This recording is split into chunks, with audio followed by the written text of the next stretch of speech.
আজকে একটু ইউনিক ভাবে বিকেলের নাস্তাটা রেডি করব। শর্মা আমরা কম বেশি সবাই অনেক পছন্দ করি। কিন্তু শর্মা রুটিটা বানানোর জন্য একটু ঝামেলা হয়। দেখা যায় পারফেক্ট হয়, অনেক সময় পারফেক্ট হয় না। এই ঝামেলা থেকে মুক্তি পাওয়ার জন্য আজকে আমি আমার মতো করে চিকেন শর্মাটা রেডি করব। আজকে পাউরুটি দিয়ে চিকেন শর্মাটা বানাবো। এজন্য এখানে আমি চিকেন নিয়েছি। চিকেনগুলো স্লাইস করে কেটে নিয়েছি। তার সাথে আদা রসুন পেস্ট, লবণ, গোলমরিচ গুঁড়া আর সয়া সস। এইগুলা দিয়ে খুব ভালো করে মেখে আমি 10 মিনিটের জন্য রেখে দিব। এখানে সাদা তেলের মধ্যে আমি সেই চিকেনগুলা একটু ভেজে নিব। মোট কথা 5 থেকে 7 মিনিট ভাজলেই হয়ে যাবে। হাই হিটে চিকেনটা ভাজতে হবে। যখন চিকেনের কালারটা একটু চেঞ্জ হয়ে আসবে তখন এখানে আমি কিছুটা ভেজিটেবল এড করব, ক্যাপসিকাম এবং গাজর। এগুলো দিয়ে একটু 2 মিনিটের মতো নেড়ে চেড়ে নেব। জাস্ট একটু সটে করে নিব আরকি। যখন এটা রেডি হয়ে যাবে এটা একটা সাইডে আমি রেখে দিব। এখন পাউরুটির প্রিপারেশনে চলে যাই। দেখতে পাচ্ছেন এখানে আমি 2 টুকরা পাউরুটি নিয়েছি।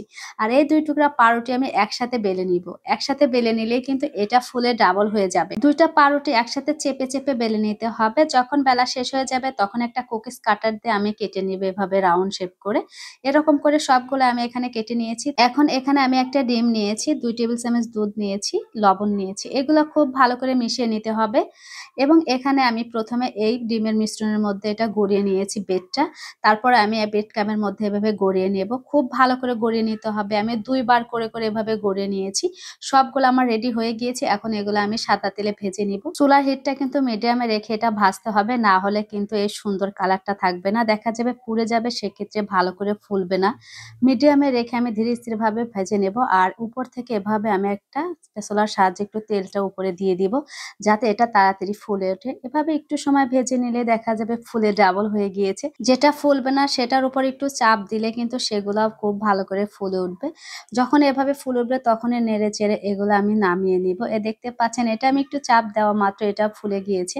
আর ডাবল করা তো এর জন্য এগুলা তাড়াতাড়ি ফুলে যাবে। এভাবে আমি 5-6 মিনিটের মতো ভেজে তারপরে এগুলো উঠিয়ে নেব। এখন এই বেডগুলো গরম থাকা অবস্থায় কিন্তু 2 ভাগে ভাগ করে নিতে হবে। দেখতে পাচ্ছেন ভাগে ভাগ করে নেওয়াতে কি সুন্দর হয়ে গেল। আমি কিন্তু সবগুলো বেড এভাবে মাঝখান দিয়ে কেটে নিয়েছি। তারপর এখানে চিকেন নিয়েছি, যে চিকেনগুলো রান্না করলাম সেটা নিয়েছি। তার উপরে দিয়েছি আমি কিছু শসা কুচি, কিছু পেঁয়াজ কুচি দিয়েছি এবং কিছু দিয়ে দিলাম মেয়োনিজ আর টমেটো সস। এগুলো দিয়ে খুব ভালো করে নেড়ে চেড়ে নিতে হবে। এখন সেই বেডের ভিতরে আমি একটু লেটুস পাতা দিয়েছি এবং সেই পুরগুলা এখানে দিয়ে দিলাম, চিকেনের পুরগুলা। সবগুলাতে এভাবে দিয়েছি। দেখতে পাচ্ছেন কি সুন্দর হয়েছে। খেতে কিন্তু মাশাআল্লাহ অনেক মজা। আর দেখতেও কি সুন্দর দেখা যাচ্ছে। অবশ্যই আপনারা একবার হলে বাসায় এভাবে ট্রাই করবেন। মেহমান আসলে কিন্তু অবাক হয়ে যাবে। আর বাচ্চারা তো খুবই পছন্দ করবে। বিশেষ করে আমার এই নাস্তাটা অনেক ভালো লেগেছে। এর আগে আমি কখনো ট্রাই করিনি। এই ১ম আমার কেন জানি মনে হলো যে এভাবে ট্রাই করে দেখি কেমন হয়। কিন্তু মাশাআল্লাহ অনেক ভালো লেগেছে।